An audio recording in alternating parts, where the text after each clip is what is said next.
sorry, just real quick, you're gonna eventually just sit down? Yeah. Okay, cool. She's just gonna walk away. Okay.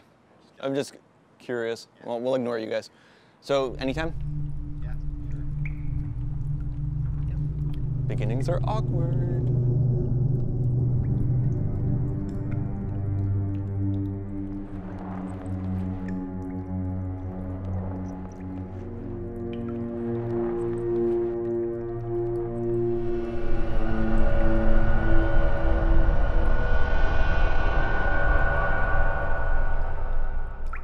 When I beat a boss, I feel great. Like, I still get like emotional. Like, I mean, I don't know how many times I've traded fatal blows because I'm getting overeager. We trade simultaneous fatal blows with a boss, like, too much. You know, I get too like into it. Like, I can actually, it sounds stupid, I can actually feel my heart beating sometimes, and I don't have that calm composure.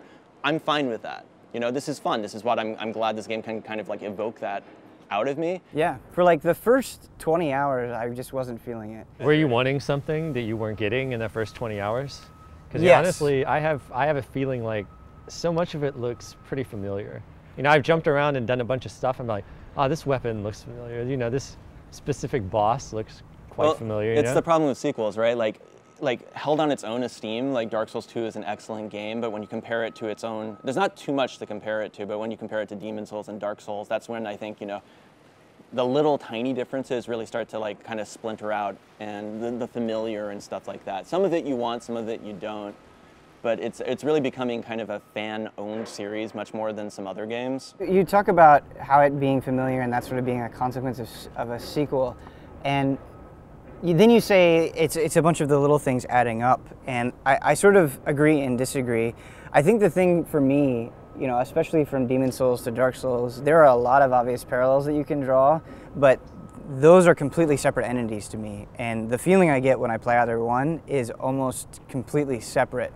And so when I was playing Dark Souls 2 for a while, it honestly felt like I was playing a worse Dark Souls. It didn't seem like it had that drive to throw crazy things at me in quite the way that I expected. Maybe that's just me wanting too much out of the game to an unreasonable degree, but I think that changes at some point. There is definitely a moment where the areas start to get a lot more diverse. They start to get a lot more unexpected. The things that you fight become a lot more surprising, and it just seems things get a little bit more devious.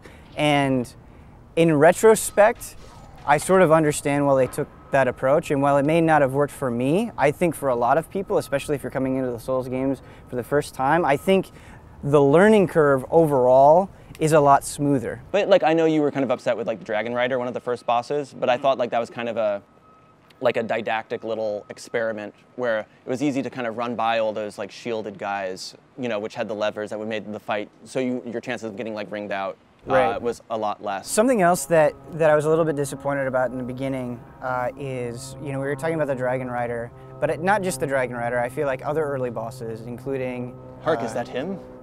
Including the old Dragon Slayer, let's call him, and the Last Giant.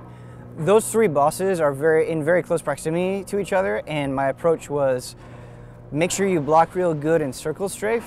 And that didn't just apply to the bosses, that extend into other enemies as well. And I was worried that that would be my approach the entire game. And something now that I'm finding in the mid game and the late game is that there are definitely bosses where I've had to rethink that strategy, where blocking is not always the most valuable Or even thing. keeping locked on is not a good tactic. Yeah, they do some like perversions of like the core systems, which is interesting, but I think just the way the game's designed, going back to the other Souls game, is that circle strafing is, I mean, part of the game. I mean, it's probably one of the detractors in some ways, but it's a trade-off. I mean, the worst is probably PvP, when it's just like the endless turtling and like the weird tango dance that happens.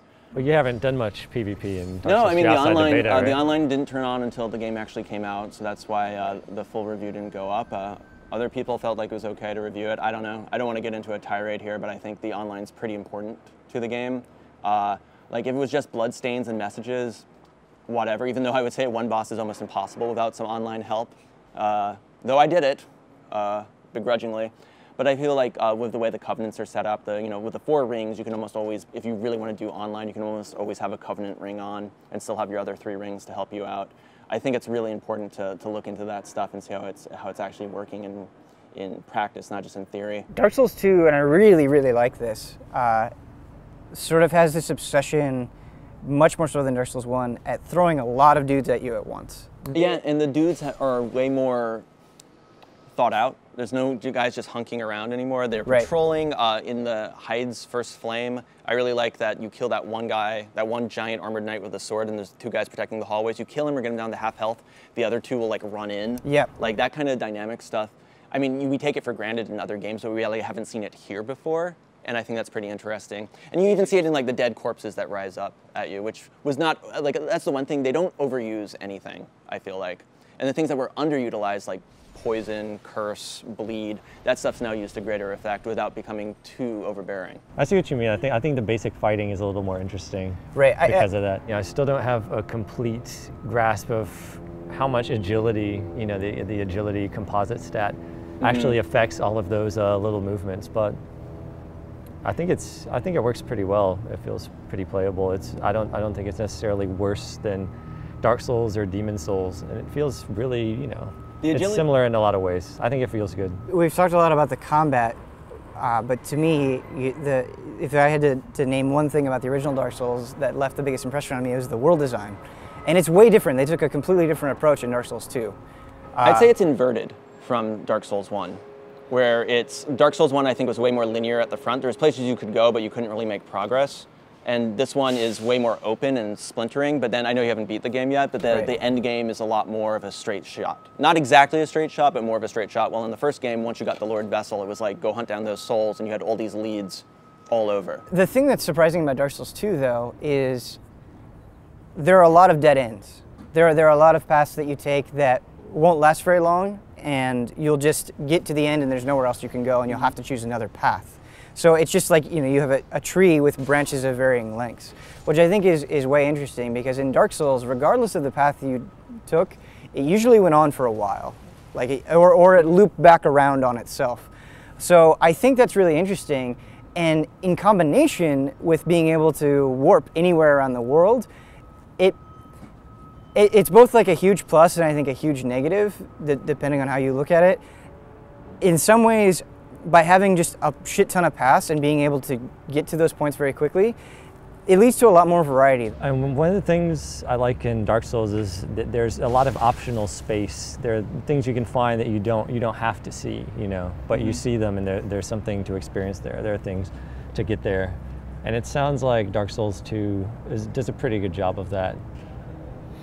When you're talking about the branches that go out, and maybe they just lead to this one thing, but you know, maybe you don't have to kill this dude, this big, you know, dude over here. I'd love to know for sure, but I feel like there's more treasure in general, which I think is probably going to perturb some people. Yeah, it looked like that. There's a lot more sparklies. There's a lot of times when you go into a room and you're like, 4 treasure chests. Oh boy. Yeah. But you know what? So many times you run into situations where you could clearly, if you just did one step up, you could climb a ledge. I think in a lot of cases they're using that, they're showing you something on the other side, and they're like, you can't get here, but you can see what's over there, so you try to figure it out. But you're right that it does feel up, yep. You know? And sometimes you jump and you know you'll miss it. But Ben, it's not on PS4 and Xbox One, so you have to wait for the next gen for that kind of gameplay innovation. Is only possible with. Yeah, now I'm totally lying. That's obviously something that you could do on Dreamcast if you want. So yeah, you know, I kind of wish they would fix that too. You can't help but notice it when you're trying to, you know, really be and live in that world. You know, you're gonna feel that. Have you made it down to the gutter yet? Yes. The other problem is the gutter is nowhere near as dark as Tomb of the Giants. Or as sprawling, I guess it feels. Right, but I mean, Tomb of the Giants was, you could not see your hand in front of your face. You could only see the eerie, glowing eye sockets of dead skeletons. Right. And so, I don't know. I had like 2 hours and 45 minutes of torches by the end of the game. So it's like, I'm like that with Phoenix Downs though, or I guess Human Effigy. Yeah, it's you hoard the things. Yeah. You gotta use them sometimes. I'm a virtual hoarder. Literally. I remember the line being fed to me that there are gonna be times where you're gonna have to choose between vision and defense. And it's like 99% of the time, defense is the right option here.